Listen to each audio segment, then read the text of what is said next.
I never thought I'd be telling this story, but here we are. It all started on what was supposed to be a peaceful weekend at my lake cabin. Quiet water, fresh air, no drama. But that calm shattered the moment our local HOA's most notorious busybody, the one we jokingly and not so jokingly call HOA Karen, showed up uninvited. And when I say uninvited, I mean she literally broke in. Now this wasn't just any ordinary cabin break-in. What Karen didn't know and what makes this story so insane is that the cabin wasn't empty. In fact, two very important people were inside at that very moment: the state attorney general and his wife. Yup, not only were they close family, friends, but they had come to the cabin for some much-needed downtime, hoping for peace and privacy. You can imagine their shock when a stranger in HOA colors burst through the door, demanding to inspect the place for supposed code violations. The moment was tense. Karen thought she was flexing her neighborhood power, storming in like she owned the place. But what she didn't realize was that she had just walked into a legal nightmare of her own making.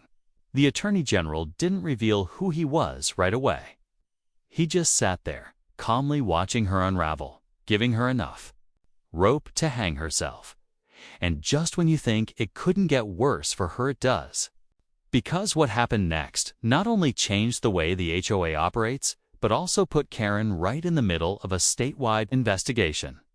Stick around, because you won't believe how far this spiraled once the truth started to come out. Karen had always been the kind of person who treated the HOA like her personal empire. She wasn't even on the board, just someone who had way too much time and an obsession with enforcing rules that didn't even exist. Everyone in the neighborhood knew her. She'd measure grass height, take photos of porch furniture, and send weekly complaint emails about the most ridiculous things. But no one expected her to go as far as trespassing on private property, especially not my family's Lakeside cabin, miles away from her jurisdiction. What's strange is how she found the place. The cabin is tucked deep in the woods off a dirt road with no signs, and it's not part of any HOA. That's what made this feel less like some nosy neighbor moment and more like something calculated. Did someone tip her off? Was she trying to dig up dirt for some personal gain? Or was it really just another Karen moment gone way too far? The state ag and his wife had just finished their coffee by the fireplace when she barged in. She didn't knock. She didn't hesitate. She walked straight through the front door like she owned it, clipboard in hand, spouting off something about unauthorized lake usage and environmental concerns.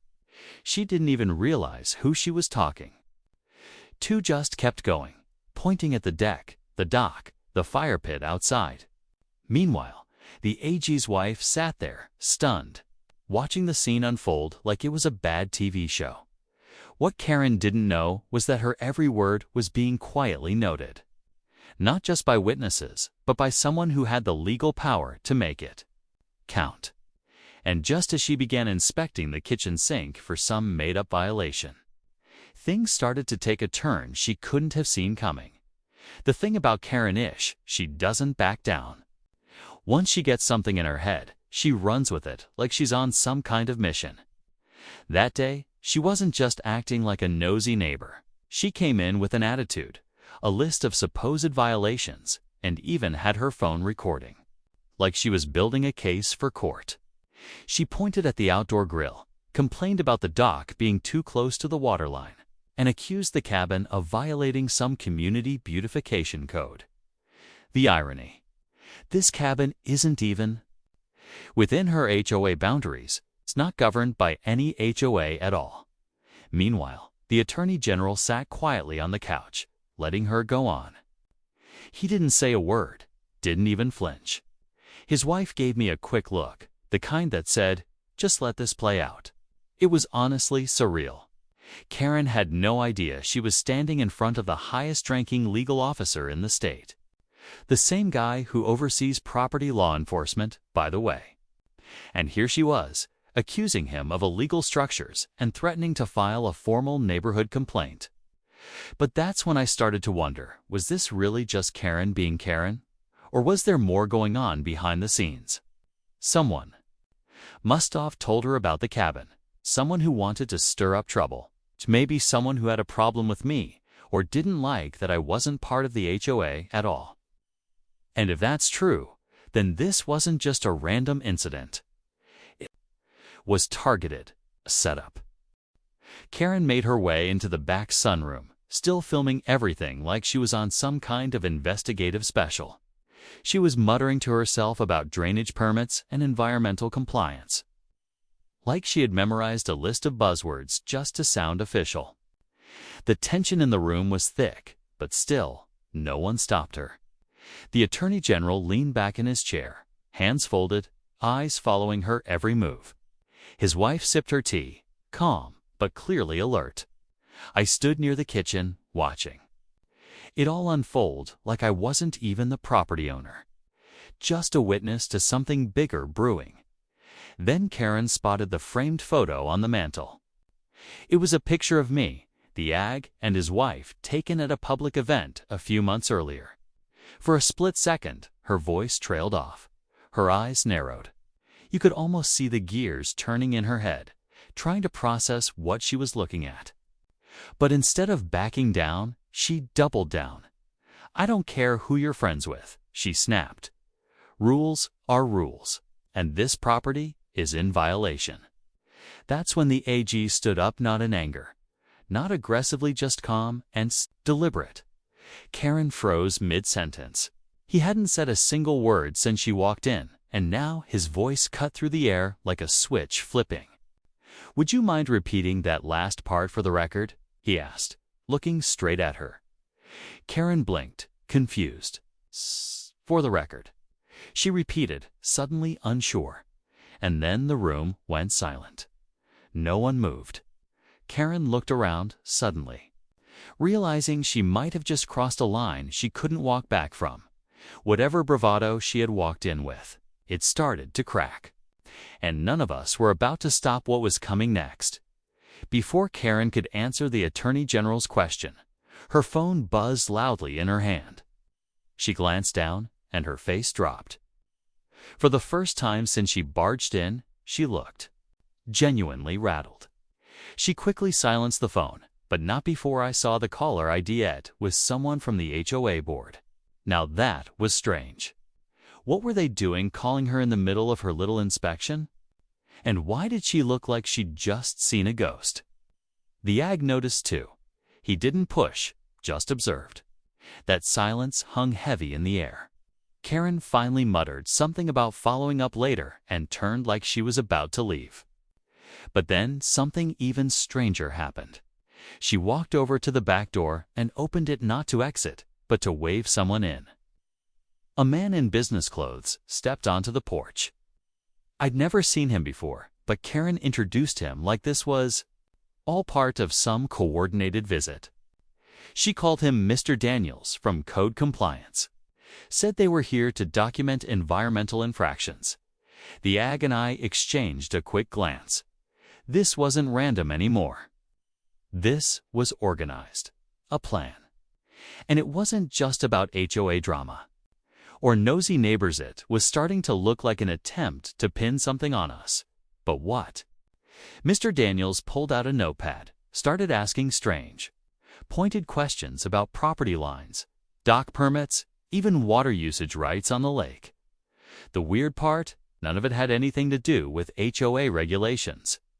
These were state-level concerns, and that's when the AG's face changed. Calm turned to concern. Whatever they were trying to do, it went deeper than a cabin complaint. And I had a feeling someone with power had more than just rules in mind. They had a motive. The AG took a slow step forward and asked Mr. Daniels for his credentials. At first, the man hesitated. Then, reluctantly, he pulled out an ID, but the moment the AG saw it, his entire posture shifted. He calmly took out his own badge and laid it on the table beside him. Karen's face went pale. She looked at the badge, then at Mr. Daniels, and her mouth dropped open. The AG's voice was calm, but firm as he said, "You're impersonating a state compliance officer. That's a felony." The room froze.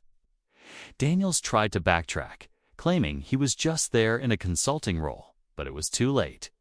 The AG's wife had already dialed the sheriff's office. Karen stammered, insisting she didn't know he was fake, that she thought he was legitimate because someone on the HOA board gave her his contact. But her story started to fall apart fast. Turns out, the HOA board had been quietly pressuring outlying landowners like me to voluntarily submit to their guidelines. When I refused to join, someone tried to build a case that I was harming the environment, hoping I'd give in or get fined into submission. Karen, hungry for control, was their perfect messenger, but involving a fake official. That was their mistake. Just as the deputies arrived, Karen sat on the edge of the porch, completely silent. Daniels was cuffed and taken in, but the real twist. A follow-up investigation uncovered emails between 2 HOA board members and Daniels, proving they coordinated the whole thing. And one of those names, a current candidate running for county office. They tried to take my cabin and my rights, but they exposed themselves instead. I didn't just keep my land. I helped bring down a crooked little power game. One rule at a time. After everything calmed down, the cabin finally felt like a peaceful retreat again. The lake was still. The sun was dropping behind the trees, and for the first time in days, I could actually take a breath. The Attorney General and his wife stayed for one more night, mostly to make sure everything was documented correctly. Before leaving, he shook my hand and said, "You did the right thing by staying calm." A lot of people would have lost it. That meant more to me than he probably realized. Karen ended up resigning from every volunteer position she held in the community. Not because she was forced to, but because the embarrassment became too much. The HOA tried to distance themselves from the whole thing, claiming they had no knowledge of the impersonation or pressure tactics. But the emails said otherwise, and once they surfaced, the board faced major backlash from residents. A few of them stepped down. The candidate tied to Daniels quietly dropped out of the county race without explanation. As for me, I kept the cabin. No fines, no restrictions, no HOA rules. Just a piece of land I loved and had every right to enjoy. The experience reminded me how important it is to know your rights and to stand your ground, even when the pressure feels overwhelming. Too many people let small power structures bully them into silence. But if something doesn't feel right, it probably isn't. That quiet spot by the lake became even more meaningful after all this. It wasn't just about peace and scenery anymore. It was about earning that peace, protecting what's yours, and never underestimating how far some folks will go for control. But when you stand tall with truth on your side, even the loudest noise can't shake your ground.